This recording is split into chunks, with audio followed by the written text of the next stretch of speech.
اعوذ باللہ من الشیطان اللعین الرجیم بسم اللہ الرحمن الرحیم الحمد للہ رب العالمین والعاقبۃ للمتقین والنار للعاصین والملحدین والصلاة والسلام علی اشرف الانبیاء والمرسلین خاتم النبیین بالقاسم محمد وعلی آلہ الطیبین الطاہرین المعصومین المنتجبین ولعنۃ اللہ علی اعدائہم اجمعین من لیلنا ھذا الی قیام یوم الدین اما بعد فقد قال اللہ الحکیم فی کتابہ الکریم بسم اللہ الرحمن الرحیم انا انزلناہ فی لیلۃ القدر وما ادراک ما لیلۃ القدر لیلۃ القدر خیر من الف شہر تنزل الملائکۃ والروح فیہا بإذن ربہم من کل امر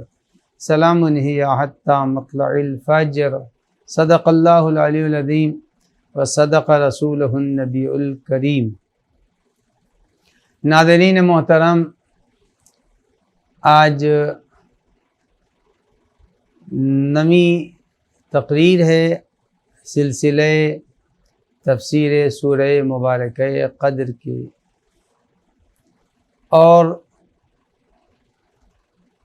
شب رحلت حضرت خدیجہ کبریٰ سلام اللہ علیہا بھی ہے، لہٰذا اپنے سلسلے گفتگو کو دو چار فقروں سے پہلے ذکر جناب خدیجہ کبریٰ سے شروع کرنا چاہتا ہوں تاکہ پتہ چلے کہ خدیجہ کبریٰ نبی اکرم کی حیات طیبہ میں کیا مقام اور مرتبہ رکھتی تھی۔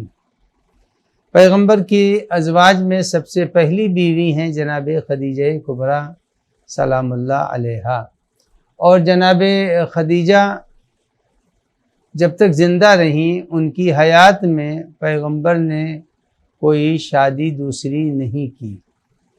ان کی رحلت کے بعد پیغمبر نے پھر متعدد شادیاں کی۔ اب یہ شادی پہلی شادی، اور اس کے بعد جب تک وہ زندہ رہیں پیغمبر نے کوئی دوسری شادی نہیں کی۔ اس کے معنی خود ایک یہ ہیں کہ حیات خدیجہ کبریٰ سلام اللہ علیہا ایسی جامع تھی کہ پھر ان کی موجودگی میں ضرورت نہیں ہوئی پیغمبر اکرم کو کسی دوسری شادی کی۔ اور ایک دوسرا رخ بھی ہے ان کی حیات طیبہ کا، وہ یہ ہے کہ ہمارے ہاں معصوم صرف وہی افراد ہیں جن کو کسی معصوم نے معصوم کہا ہو، اور اگر معصوم کی طرف سے نص نہیں ہے تو پھر ہم کسی کے لیے بھی لفظ معصوم استعمال نہیں کرتے۔ لیکن شان معصوم بہرحال ہمارے عقیدے کے سلسلے میں بہت سے افراد کے لیے ہم یہ قائل ہیں کہ ان میں شان عصمت پائی جا رہی تھی، اگرچہ صراحتاً ہم انہیں معصوم نہیں کہتے۔ انہی شخصیات میں جناب خدیجہ کبریٰ سلام اللہ علیہا بھی ہیں کہ ہم ان کو صراحتاً معصوم نہیں کہتے، لیکن ان کے اندر شان عصمت پائی جا رہی تھی۔ اور دنیا میں بھی یہ بات ثابت ہے کہ جناب خدیجہ کبریٰ جس وقت پیغمبر اکرم صلی اللہ علیہ وآلہ وسلم کے عقد میں آئیں تو آسمانی کتابوں کی وہ عالم تھی، جاننے والی تھی، آسمانی کتابوں کو پڑھ چکی تھیں۔ جناب خدیجہ سے زیادہ کوئی بھی بیوی اتنی پڑھی لکھی خاتون نہیں تھی جتنا جناب خدیجہ کبریٰ سلام اللہ علیہا۔ اور جناب خدیجہ جس طرح سے مالدار خاتون تھی، اتنی مالدار خاتون بھی کوئی نہیں ہے پیغمبر کے ازواج میں جتنی مالدار جناب خدیجہ کبریٰ سلام اللہ علیہا مالدار تھیں۔ اتنی کوئی خاتون مالدار نہیں ہے۔ جناب خدیجہ نے پیغمبر اکرم صلی اللہ علیہ وآلہ وسلم کی حیات طیبہ میں، مکی زندگی میں اپنا اتنا بڑا سرمایہ پیغمبر کے حوالے کر دیا۔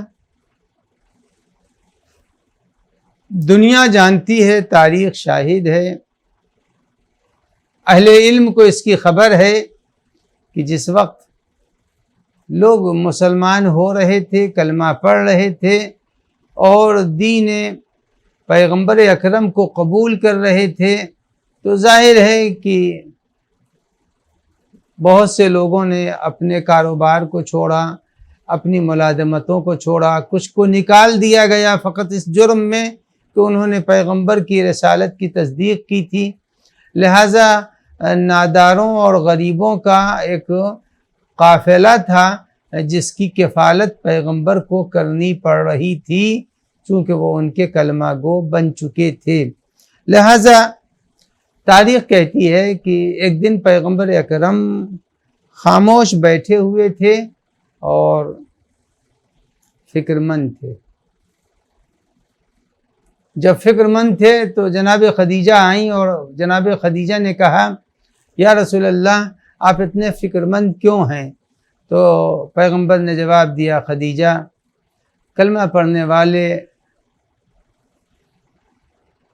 میری رسالت کی تصدیق کرنے والے بھوکے ہیں، ان کے اخراجات زندگی کو مجھے فراہم کرنا ہے۔ پیغمبر نے جس وقت یہ کہا، شہزادی نے اپنے وزیر خزانہ کو حکم دیا، حضور کی خدمت میں جس قدر ہو سکے لا کے پیسے قدموں میں ڈال دیے جائیں۔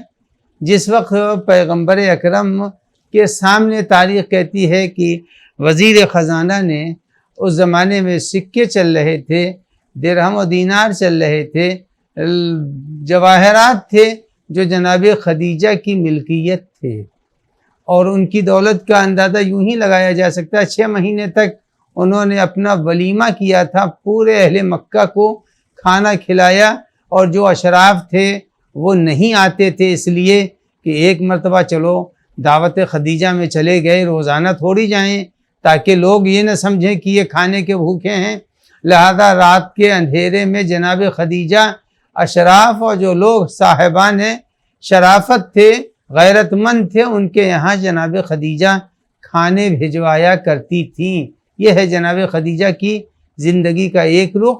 اس کے بعد ان کی دولت کا اندازہ، اب آپ اندازہ لگائیں، آدمی کے سر کے بال کوئی گن نہیں سکتا ہے، لیکن جناب خدیجہ سلام اللہ علیہا کے ایک ایک بال میں، پورے بال کو ان کی کنیزوں نے سچے موتیوں سے بھر دیا تھا۔ آپ اندازہ لگائیں کہ کس قدر دولت مند تھیں جناب خدیجہ کبریٰ سلام اللہ علیہا۔ اور سلسلہ تفسیر چونکہ ابھی ہمارا شروع ہوگا، اس لیے میں چند جملے اور اس سلسلے میں شب شہادت ہے عرض کر دوں۔ وہ یہ ہے کہ فرشتے اہل جنت کو سلام کریں گے۔ قرآن مجید کی آیتیں ہیں کہ سلام علیکم بما صبرتم۔ قرآن کہتا ہے کہ دروازے جنت پر فرشتے پہنچیں گے اور جنتیوں کو سلام کریں گے اور کہیں گے کہ آپ آئیے، تشریف لائیے، جنت آپ کے لیے آراستہ ہے۔ تو جو اہل جنت ہوتے ہیں وہ سلام ملک کے لائق ہوتے ہیں۔ تو مرنے کے بعد تو بہرحال جب جنت میں انسان جائے گا تو وہ تو بعد کا مرحلہ ہے۔ دنیا میں پیغمبر اکرم کی خدمت میں جناب خدیجہ تشریف لا رہی تھی، مکی زندگی ہے، جناب جبرائیل بیٹھے ہوئے ہیں۔ جناب جبرائیل نے پیغمبر کو سے فرمایا کہ یا رسول اللہ، خدیجہ آ رہی ہیں، آپ ان کو ہمارا سلام پہنچا دیجئے گا۔ تو معلوم ہوا جناب خدیجہ وہ ہیں کہ حیات دنیا میں اللہ نے ان کے اپنے مخصوص فرشتے کے ذریعے ان کو سلام کہلایا ہے۔ تو جناب خدیجہ کا یہ مرتبہ ہے، جناب خدیجہ کا یہ وقار ہے، ان کی یہ منزلت تھی کہ جناب جبرائیل نے ان کو حیات دنیا میں، مکی زندگی میں ان کو سلام کیا۔ اور جب تک دو اور بڑی فردیں زندہ رہیں کسی میں جرأت نہ ہو سکی جو پیغمبر اکرم پر بری نگاہ ڈال سکے. ایک جناب ابو طالب تھے اور ایک جناب خدیجہ کبریٰ تھی. یہ دو شخصیتیں ایسی تھیں جو سپر بنی رہیں رسول اللہ کے لیے، اور پیغمبر اکرم ان دو شخصیتوں کی بنیاد پر مکے میں اپنے دین کو آگے بڑھا رہے تھے. اور جب شیب ابی طالب میں یعنی یوں کہہ لیجیے جب ہر طرف سے سینکشن لگ گیا، بائیکاٹ کر دیا گیا، اس وقت اگر کوئی جناب رسول خدا کی مدد کر رہا تھا تو وہ جناب خدیجہ کبریٰ سلام اللہ علیہا کی ذات والا صفات تھی. اور یوں اختلاف ہے، لیکن بہرحال میں اسی تاریخ کو اختیار کیے ہوئے ہوں کہ پیغمبر اور خدیجہ کبریٰ سلام اللہ علیہا سپر بنی رہیں اس وقت تک جب تک کہ نبی کے چچا ابو طالب زندہ تھے اور ادھر جناب ابو طالب کا انتقال ہوا. کہا جاتا ہے کہ 6 مہینے کے بعد دونوں کی رحلت میں فاصلہ ہے. 6 مہینے میں جناب خدیجہ کبریٰ اور 6 مہینے ہی کے اندر ابو طالب علیہ السلام کی رحلت ہوتی ہے. ان دونوں کی رحلت کے بعد پھر مکے میں پیغمبر کا قیام ناممکن ہوا اور ہجرت کا ایک پیغمبر کے لیے دل خراش موقع سامنے آیا، جس میں پیغمبر اکرم نے مکے کی زندگی کو ترک کیا اور ہجرت کر کے وہ مدینے کی طرف روانہ ہوئے. تو اب آپ اندازہ لگائیں کہ حیات پیغمبر میں خدیجہ کبریٰ کا کردار کتنا اہم تھا. یہ ابتدائی طور سے چند جملے تھے جو جناب خدیجہ کبریٰ سلام اللہ علیہا کی عظمت سے متعلق میں نے بیان کر دیے. اور ایک بات ان کے امتیازات میں سے ایک بات اور ہے، وہ ان کے امتیازات میں سے ایک بات یہ اور ہے کہ جناب خدیجہ کبریٰ اور پیغمبر کی جتنی بھی ازواج ہیں کسی بھی زوجہ کی قبر کی اطلاع حاجی اور عمرہ کرنے والے یا مکے میں رہنے والوں کو نہیں ہے، یا مدینے کے اندر جو ازواج مدفون ہیں وہ نقشوں سے تو نکالے جا سکتے ہیں لیکن یوں کسی کو خبر نہیں ہے. لیکن عزیزان گرامی، جناب خدیجہ اور حضرت ابو طالب مکے میں قبرستان جنت المعلیٰ میں ایک مخصوص جگہ ہے جس جگہ کے اوپر وہ 2 قبریں نمایاں ہیں اور وہاں کے اوپر گرل لگی ہوئی ہے، تالا بند ہے. اور ان لوگوں نے روکنے کی کوشش کی ہے، سعودی حکومت بدبخت نے لوگوں کو وہاں جانے نہیں دیا، لیکن الناس حریص بمعمون، چونکہ جب روکا جاتا ہے تو ہر سوال ذہن میں ابھرتا کیوں یہاں جانے سے روکا جاتا ہے. ہر حاجی کو یہ خبر ہو جاتی ہے یہ قبر ابو طالب ہے، یہ قبر خدیجہ کبریٰ ہے. تو کسی بھی بیوی کی قبر اس قدر نمایاں نہیں ہے جتنا نمایاں قبر جناب خدیجہ کبریٰ اور حضرت ابو طالب علیہ السلام ہے. بس ہماری تمام ناظرین سے یہی دعا ہے کہ خدایا قلب امام عصر علیہ السلام کو ہم سب سے راضی فرما. اور یا اللہ ماہ مبارک رمضان ہے اور سورہ مبارکہ قدر کی تفسیر کا سلسلہ جاری ہے. یا اللہ امام کے ظہور میں تعجیل فرما تاکہ تعمیر بقیع اور تعمیر جنت المعلیٰ، جنت البقیع اور جنت المعلیٰ کے حرم اپنی پوری آب و تاب کے ساتھ مشتاق زیارت اجداد پیغمبر اکرم صلی اللہ علیہ وآلہ وسلم کے لیے نمایاں ہو جائیں. ہماری یہ دعا ہے اور ہم اپنے تمام ناظرین سے گزارش کریں گے جو مجھے دیکھ رہے ہیں کہ وہ روح جناب خدیجہ کبریٰ سلام اللہ علیہا کے لیے ایک سورہ فاتحہ کی تلاوت بھی فرما دیں. اب آئیے میں تفسیر سورہ مبارکہ قدر کا جو سلسلہ چل رہا ہے اس سلسلے کو آگے بڑھاتے ہوئے آپ کی خدمت میں عرض کر دوں کہ سورہ قدر میں جب میں کل یہاں تک پہنچی گفتگو کہ ملائکہ نازل ہوں گے شب قدر میں، اور کس کے پاس شب قدر میں نازل ہوں گے؟ امام عصر علیہ السلام کی خدمت میں۔ ہمارا عقیدہ ہے، ہم شیعوں کا عقیدہ ہے کہ امام تشریف فرما ہیں، امام وجود رکھتے ہیں، اور وجود امام کے کچھ ثبوت بھی ہیں جس کی طرف میں اشارہ کروں گا۔ اب میں عزیزان گرامی آپ کی خدمت میں عرض کر دوں کہ سورہ قدر کو امام زمان سے دو رشتے ہیں۔ ایک رشتہ اس وقت ہے جب حضرت پیدا ہوئے تھے، اور دوسرا رشتہ ہر شب قدر میں ہے۔ وہ دو رشتے کیسے ہیں اس کی طرف میں اشارہ کر دوں۔ سب سے پہلی چیز یہ ہے کہ جناب امام زمان علیہ السلام کی حیات طیبہ میں حضرت موسیٰ کی زندگی کی شباہت کے پہلو پائے جاتے ہیں۔ اسی لیے جس طرح جناب مادر موسیٰ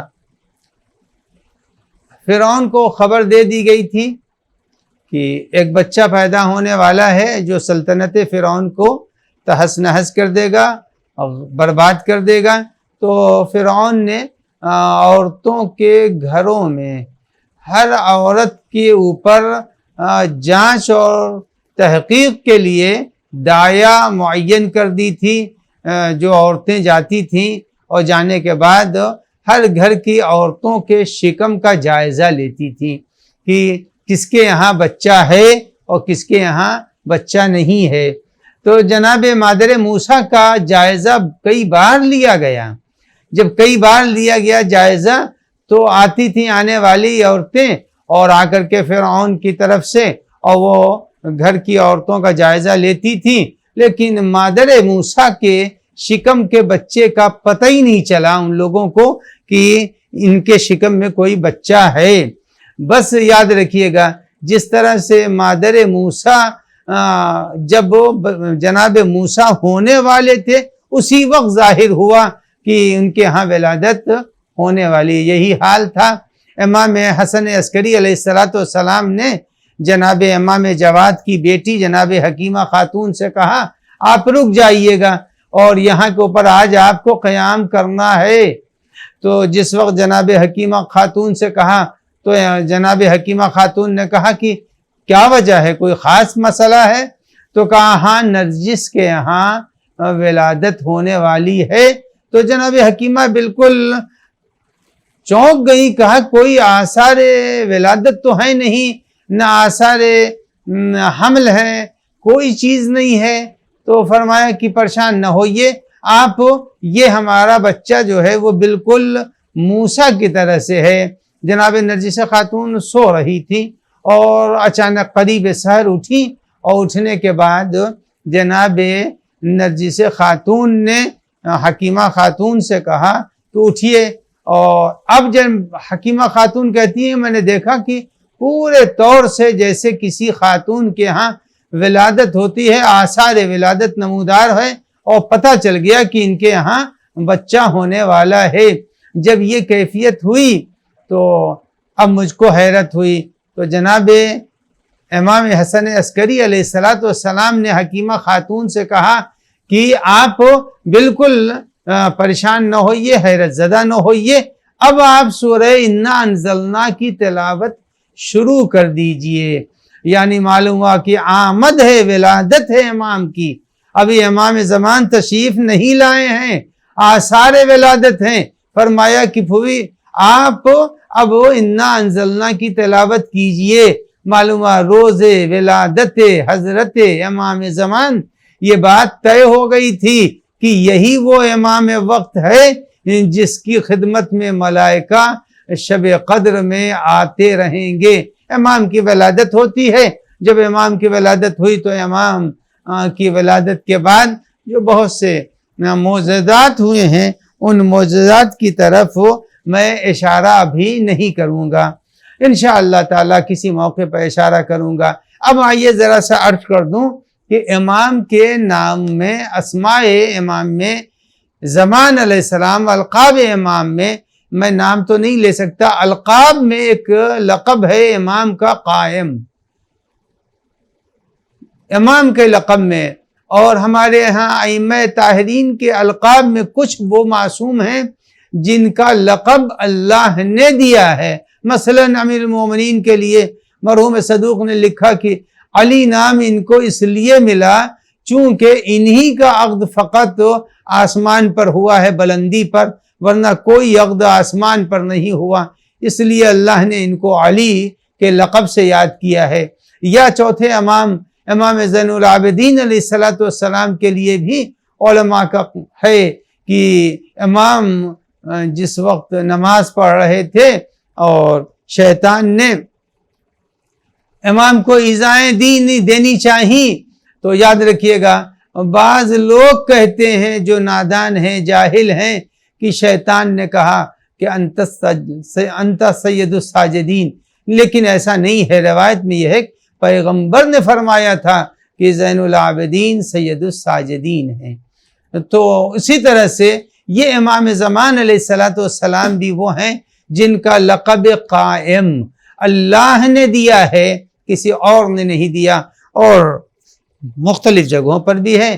مرحوم علی بن طاؤوس نے اپنے لحوف میں بھی اس بات کو ذکر کیا ہے کہ جس وقت واقع کربلا ہو رہا تھا اور شہادت امام حسین ہو رہی تھی اور زمین و آسمان میں اضطراب و بے چینی تھی، زمین و آسمان کے اضطراب کو تو زلزلوں سے، سورج کے گہن سے اور ہواؤں کے چلنے سے، پانی نہروں کا اچھل رہا تھا، اس سے ہم نے پہچان لیا اضطراب زمین و آسمان۔ لیکن پوری کائنات جو ہم دیکھ رہے تھے وہ بھی شہادت سے متاثر تھی، اور جو نہیں دکھائی دینے والی کائنات تھی وہ بزم ملائکہ، اس میں بھی کوہرام مچا ہوا تھا کہ زمین کے اوپر سردار جنت کی شہادت ہو رہی ہے، ظلم کا بازار گرم ہے اور دشمن ہر طرف سے نرغا کیے ہوئے ہیں۔ تو اس وقت بزم ملائکہ میں جو بے چینی تھی، جو اضطراب تھا، وہ اضطراب ناقابل بیان تھا، اور اس اضطراب کو جب وہ ملائکہ برداشت نہ کر سکے اپنی بے چینی کو، تو بارگاہ خدا میں عرض کی کہ پالنے والے یہ زمین پر کیا ہو رہا ہے؟ نبی کا نواسا ہے، سردار جنت ہے، فاطمہ کی گود کا پالا ہے، اور وہ اذیتیں اٹھا رہا ہے، نرغہ عادہ میں گھرا ہے، دشمن اس کو ہر طرف سے ایذائیں پہنچا رہے ہیں، نیزے کی اذیت اور پتھروں کی اذیت، پیاس کی شدت۔ جس وقت یہ اضطراب ملائکہ کا دیکھا تو پروردگار عالم نے اشارہ کیا بزم ملائکہ کو کہ تم عالم اشباح میں نظر کرو۔ عالم اشباح سے مراد یہ ہے کہ اس زمانے میں سمجھا دوں کہ جو نگیٹو میں جیسی تصویریں آتی ہیں اس طرح کی تصویریں کا عالم اشباح میں نظر کرو۔ جب نظر کی تو دیکھا ایک پردہ پڑا ہوا ہے، اللہ نے کہا پردے کے پیچھے دیکھو کیا ہے۔ پردے کے پیچھے دیکھا تو ایک شباہ، ایک تشبیہ، ایک سایہ نما چیز تھی جو کھڑی ہوئی تھی۔ تو اللہ نے فرمایا بِذَلِكَ الْقَائِمُ أَنْتَقِمُ مِنْهُمْ، فرشتوں سے کہا کہ یہی وہ قائم ہے جس کے ذریعے سے میں ان قاتلوں اور ان کے طرفداروں من رضیت بے، اور قیامت تک جو اس کربلا کے واقعے پر اور قاتلوں کے عمل پر راضی رہے گا، انتقم منہم، میں ان سب سے انتقام لوں گا بذالک القائم، اسی امام کے ذریعے سے۔ تو معلوم یہ ہوا لفظ قائم اور اس لقب سے اللہ نے امام عصر علیہ السلام کو سرفراز فرمایا ہے۔ تو عزیزان گرامی، یہ امام کا لقب ہے۔ اب آئیے کہ جب امام کی ولادت ہوتی ہے تو تھوڑی دیر کے لیے جناب حضرت امام عصر علیہ السلام آغوش نرجس میں نظر نہیں آئے، اس گہوارے میں نظر نہیں آئے جس گہوارے میں امام کو ہونا چاہیے تھا۔ اور جب نظر نہیں آئے تو امام حسن عسکری علیہ السلام کی طرف وہ پہنچی اور جا کر کے اور جناب حکیمہ خاتون نے کہا کہ امام حسن عسکری سے کہ فرزند رسول وہ بچہ نہیں نظر آ رہا جس کی ابھی ولادت ہوئی ہے، جس نے آنے کے بعد کلمہ توحید کا اعلان کیا ہے، اشہد ان لا الہ الا اللہ واشہد ان جدی رسول اللہ واشہد ان امیر المؤمنین جدی، اور ایک بعد دیگر وہ بچہ نظر نہیں آ رہا ہے۔ تو امام حسن عسکری علیہ السلام نے فرمایا کہ آپ پریشان نہ ہوئیے، وہ ابھی آتے ہیں۔ تو تھوڑی دیر ابھی گزری تھی کہ وہ امام زمان کو لے کر ایک فرشتہ پہنچا اور گہوانے میں امام کو رکھ دیا۔ تو پوچھا ہے مادر امام نے اور جناب حکیمہ خاتون نے کہ یہ بچہ ابھی گیا کہاں تھا، یہ کون لے کے آیا ہے؟ تو فرمایا کہ یہ روح القدس ہیں، یہ روح القدس ہیں، اور روح القدس کے ذریعے سے اللہ نے ان کو آسمانوں پر بلایا تھا۔ فرشتوں کا ایک جھنڈ تھا، جھرمٹ تھا، جس کے ساتھ یہ آسمانوں پر گئے تھے۔ اب عزیزو یہ یاد رکھیے گا کہ روز ولادت بھی روح القدس کے ذریعے سے پروردگار عالم نے عالم امکان سے نکال کر عالم نور میں امام کو پہنچا دیا تھا۔ اور روزانہ آپ دعائے ابو حمزہ صومالی بھی پڑھ رہے ہیں اور دعائے افتتاح بھی پڑھ رہے ہیں۔ اب امام کی جو حکومت ہوگی اور امام جب ظاہر ہوں گے تو اب یہ یاد رکھیے گا کہ یہ جو حکومت ہوگی امام کی، یہ حکومت ایسی حکومت نہیں ہوگی، بے بس حکومت کا نام نہیں ہے امام زمان کا ظہور۔ اور یہ یاد رکھیے کہ امام زمان کا جو ظہور ہوگا وہ ظہور بالکل ایک پاورفل کائنات کے امام کی حیثیت سے ہوگا۔ یہ نہیں ہے کہ یہاں پر دنگا ہو رہا، وہاں فساد ہو رہا، یہاں کے اوپر سرکشی ہو رہی ہے، وہاں کے اوپر جب وہ آئیں گے تو اب وہ آپ روزانہ پڑھ رہے ہیں شب میں، وہ حفہ بملائکتک المقربین، جب امام آئیں گے یہی دعا جو افتتاح کی ہے اور دعائے ابو حمزہ نے حفہ بملائکت المقربین، یعنی امام کے چاروں طرف ایک حصار ہوگا، ایک باڈی گارڈ ہوں گے، ایک حلقہ ہوگا، ایک محاصرہ ہوگا، اور اس محاصرے کے اندر امام عصر علیہ السلام زمین کی قیادت فرمائیں گے۔ اور یہ ملائکہ کوئی اور ملائکہ نہیں ہے جو آ رہے ہیں گھوم رہے ہیں، پانی کا فرشتہ اور ہوا کا فرشتہ اور سورج کا فرشتہ اور یہ سب چاند تاروں کے فرشتے نہیں ہوں گے۔ یہ وہ ملک ہوگا جو مقرب ہوگا، یعنی اللہ کے عرش و کرسی پر بسنے والے ملائکہ آئیں گے اور آنے کے بعد امام کا حصار کریں گے اور ان کی حفاظت فرمائیں گے، اور ان کے ملک کی، اور یہ پوری دنیا امام کی اس وقت ہو چکی ہوگی، اس ملک کے انتظام کو انسان تو انسان بے ملائکت المقربین، اللہ کے مقرب اور قریب ترین فرشتے امام کی حکومت کو چلائیں گے۔ وہاں کوئی بدنظمی کا کوئی تذکرہ نہیں ہے۔ اس کے بعد امام کی دعا جو ہے یہ مفاتی میں وَأَيِّدْهُ بِرُوحِ الْقُدُسِ، اور جب امام تشریف لائیں گے تو امام کی تائید اور امام کو سپورٹ اور امام کی کمک جو ہوگی، وہ دیکھیے آج دنیا جو ہے وہ بوڑھے امریکہ اور گرتے ہوئے برطانیہ اور ذلیل فرانس کی قوتوں پر اعتبار کیے بیٹھی ہے، لیکن دعائے معصوم میں مفاتی کی دعا وَأَيِّدْهُ بِرُوحِ الْقُدُسِ، اور اللہ ان کو سپورٹ کرے گا، ان کی مدد کرے گا، ان کو اللہ کمک پہنچائے گا، کس سے؟ روح القدس سے۔ اور روح القدس کے لیے یہ ہے کہ مرحوم صاحب المیزان نے فرمایا کہ روح القدس سے مراد وہ فرشتے جو عالم تکوین کے انتظام کو انجام دے رہے ہیں، یعنی زمین و آسمان اللہ نے خلقت و تکوین و تخلیق کے لیے جن فرشتوں کو معین کیا ہے وہ فرشتے ظاہر ہوں گے، اور ظاہر ہونے کے بعد ان فرشتوں کے ذریعے سے زمین کا انتظام چل رہا ہوگا۔ تو اب شب قدر میں یہ نہ سمجھیے کہ شب قدر میں 2 4 6 فرشتے آ گئے، نہیں، ایدہ بروح القدس، چاہے وہ ظہور فرمائے ابھی یا ظہور نہ فرمائے، مگر فرشتے روح القدس جو سب سے قوی فرشتہ ہے وہ بھی آئے گا، جو روح نام کا فرشتہ ہے وہ بھی آئے گا، جو نارمل قسم کے ملائکہ ہیں وہ بھی آئیں گے۔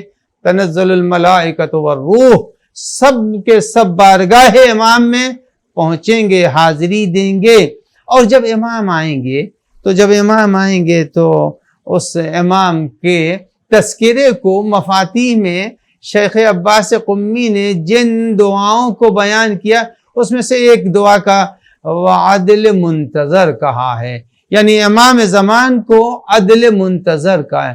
امام منتظر نہیں ہے بلکہ امام خود عدل ہیں۔ جیسے آپ یاد رکھیے ذات پروردگار عادل ہے، عدل ہے، یہ نہیں ہے کہ وہ عدالت ہمارے میں عدالت ہو سکتی ہے کہ ایک وقت عدالت ہم میں نہ پائی جائے، ہم عدالت خدا نہ خواستہ نہ برتیں، لیکن آپ یوں سمجھیے جو دعا کا فقرہ ہے عدل منتظر۔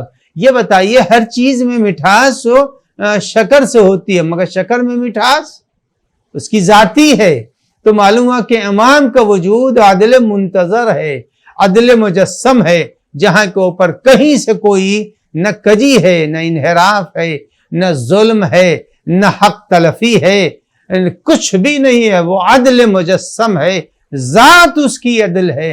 اور جیسے شکر میں مٹھاس اس کی ذاتی ہے، وجود امام میں عدالت ذاتی ہے، تو امام کو عدل منتظر سے تعبیر کیا ہے۔ تو شب قدر میں پروردگار عالم اور جب حضرت ظہور فرمائیں گے تو مولعت ظلما و جورا، زمین بھر چکی ہوگی، کس سے بھر چکی ہوگی؟ ظلم و جور سے بھر چکی ہوگی، مولعت ظلما و جورا۔ اور انسان 2 قسم کے ہیں، کچھ اپنے اوپر ظلم کرتے ہیں، کچھ دوسروں پر ظلم کرتے ہیں۔ دونوں اعتبار سے ظلم، چاہے اپنے اوپر کر رہے ہوں یا دوسروں پر۔ اپنے اوپر انسان ظلم کیسے کرتا ہے؟ جب دوسرے پر ظلم کرے گا تو خود ظالم کہلائے گا، جب ظالم کہلائے گا تو اللہ نے ہر شخص کا حصہ جنت میں رکھا ہے، لیکن جیسے ہی انسان نے ظلم کیا فوراً اب اس کو اس کے حصے سے رب العزت محروم کر دے گا کہ تم ظالم ہو گئے ہو۔ اب یہاں تک تو میں امام کے سلسلے میں اپنی گفتگو کو لایا۔ اب میں آپ کی خدمت میں عرض کروں کہ امام عصر علیہ السلام کی موجودگی کبھی کبھی بصورت معجزہ سامنے آتی ہے۔ یہ معجزے کیوں ہوتے ہیں؟ میں اپنے اس وقت کے ناظرین کو یہ بتا دوں کہ معجزے ہوتے کیوں ہیں۔ معجزے ہونے کی وجہ یہ ہے، اس لیے معجزے ہوتے ہیں تاکہ اگر کسی کا یقین ختم ہو رہا ہے امام کے وجود سے اور یہ پتہ نہیں ہے کہ نہیں، فوراً کوئی نہ کوئی ایسا واقعہ آ جائے گا جس سے انسان کے شک کو یقین میں بدل دیا جاتا ہے اور انسان کو یقین ہے امام ہیں۔ اب مثلا اس طرح کے چند واقعات ہیں، ان واقعات میں سے ایک واقعہ میں آپ کی خدمت میں بیان کر دوں۔ لندن کا واقعہ ہے کہ لندن میں ایک عاشور کا دن تھا اور وہاں پر مومنین جا رہے تھے اور عاشور کا دن ہے، دیکھا کہ وہاں پر کھانا پک رہا ہے اور ایک انگریز عورت اور ایک انگریز مرد بہت زیادہ کھانا پکانے میں انہماک کر رہے ہیں، بہت زیادہ ان کی دلچسپی ہے اور وہ سب سے زیادہ اس کے اندر۔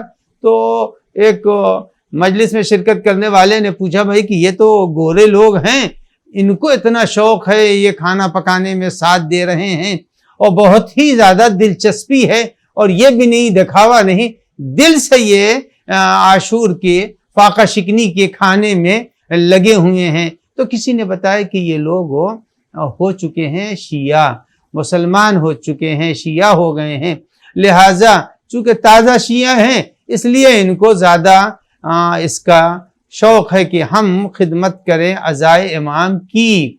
تو اور ایک چاہنے والا پہنچ گیا، اور پہنچنے کے بعد اس نے پوچھا کہ کیا وجہ ہوئی کہ آپ اس قدر کا، دیکھیے وجہ اس کی یہ ہو گئی، اس امام حسین سے عقیدت بڑھی اور اہل بیت سے ہماری عقیدت بڑھی، اس کی وجہ ایک ہے۔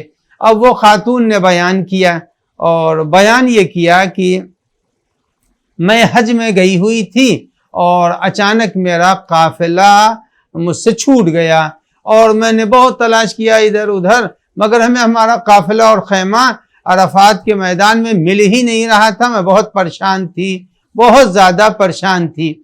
اب جب پریشانی بہت زیادہ بڑھی، تھک کر کے میں ایک آدھ خیمہ جو شباہت رکھتا تھا گئی وہاں، لیکن وہاں جب کوئی نہیں دکھائی دیا تو پھر میں تھک کے بیٹھ گئی، غروب ہو رہا تھا۔ اب میں نے کہا پالنے والے میں تیری مہمان ہوں، تو ہی میری مدد کر دے۔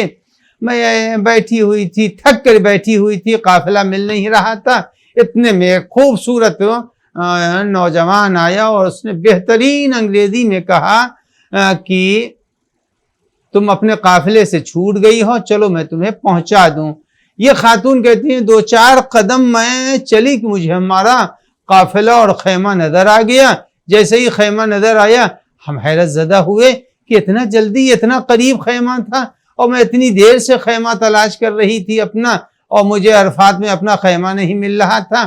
خیر میں مطمئن ہو گئی اپنا خیمہ دیکھ کر کے، لیکن جب وہ جانے لگے تو انہوں نے کہا اپنے شوہر کو ہمارا سلام کہہ دینا۔ تو میں نے ان سے پلٹ کے پوچھا کہ اگر انہوں نے یہ پوچھا کہ کس نے سلام کہا ہے تو میں کیا جواب دوں گی؟ تو کہا اپنے شوہر سے یہ کہہ دینا۔ اب شوہر کے دل میں ایک بات تھی جس کا ذکر اس نے نہ بیوی سے کیا تھا نہ کسی اور سے کیا تھا۔ اس نے جوان نے کہا جو میدان عرفات میں اس خاتون کو ملے، کہ اپنے شوہر سے کہہ دینا کہ تمہیں جو شک و شبہ ہے کہ اتنی لمبی عمر کے بعد آدمی جوان کیسے رہتا ہے، میں وہی جوان ہوں جن کے لیے تم کو شک و شبہ ہے۔ جب یہ بات سنی اب یہ خاتون تو بالکل خوش ہو گئی کہ کیا کہنا ہے، ہم نے تو امام کی زیارت کر لی۔ اس کے بعد وہ خود کہتے ہیں کہ میں نے ادھر ادھر دیکھا مگر ہم کو وہ پھر دکھائی نہیں دیے۔ اس کے بعد خاتون کا بیان یہ ہے کہ میں ہر سال کربلا جاتی ہوں، عاشور میں شرکت کرتی ہوں، زائرین کے لیے کھانوں کے اندر، اور جہاں بھی خدمت کا موقع ملتا میں کرتی ہوں، اسی لیے تاکہ ایسا نہ ہو کہ ہم پھر زیارت سے محروم رہ جائیں، مگر ہم کو اس کے بعد کوئی زیارت نہیں ملی۔ تو عزیزان گرامی یہ یاد رکھیے کہ امام عصر علیہ السلام گاہے بگاہے بذریعہ اعجاز لوگوں کی مدد کرتے ہیں، لوگوں کے لیے امکانات فراہم کرتے ہیں، اور انہی امکانات میں یہ سارے کے سارے جو ملاقاتیں امام عصر سے لوگوں کی ہوئی ہیں، جو گفتگو ہوئی ہے، وہ ساری کی ساری گفتگو خود اس بات کی دلیل ہے کہ امام ہیں۔ وہ تالے والا مشہور واقعہ، اس کا 2 جملہ کہ ایک آہنگر لوہا جو پگھلا کے لوہار کا کام کرتا تھا، اس کی خدمت میں امام عصر روز آتے تھے اور وہ امام کو پہچانتا بھی تھا۔ لہذا ایک دن جب وہ بھٹی گرم کر رہا تھا، ہوا بھی گرم تھی، اور اس نے امام سے کہا فرزند رسول گرم ہے، میں آپ کو پانی لا کے دے دوں۔ اور ایک صاحب وہ تھے جو کہ علم رمل اور دوسرے علوم کے ذریعے سے انہوں نے پتہ لگا لیا تھا کہ امام فلاں جگہ بیٹھے ہیں۔ وہ وہاں پر پہنچے، جب پہنچے تو انہوں نے امام کو دیکھا۔ امام نے فرمایا کہ اتنا چلہ کرنے کی ضرورت نہیں ہے، اپنے نفس میں اس مومن جیسا کردار پیدا کرو تو ہم خود تم سے ملاقات کر لیں گے۔ تو عزیزان گرامی، امام کی ملاقات کے لیے روح کو پاک ہونا چاہیے، اور جسم کو پاک ہونا چاہیے، فکر کو پاک ہونا چاہیے، معاملات میں لوگوں سے رشتہ پاک ہونا چاہیے، بھائی بہنوں سے محبت کرنی چاہیے. جب یہ ساری چیزیں ہوں گی تب جا کر کے کہیں انسان شب قدر کا مزہ اور لطف اٹھا سکتا ہے. والسلام علیکم ورحمۃ اللہ وبرکاتہ. یہ بتائیے کہ وہ کون سی خاتون تھی جن کو امام عصر کی ولادت کے وقت امام حسن عسکری علیہ السلام نے روکا تھا، اور وہ کون سی شباہت تھی کس نبی سے جو امام عصر علیہ السلام کی والدہ میں پائی جا رہی تھی. آپ حضرات سے گزارش ہے حاجی عبدالکریم، اور اس کے بعد سے مرچنٹ فیملی، اس کے ساتھ ساتھ باردی فیملی، اس کے بعد رائلی فیملی کے مرحومین کو سورہ فاتحہ سے سرفراز فرما دیں.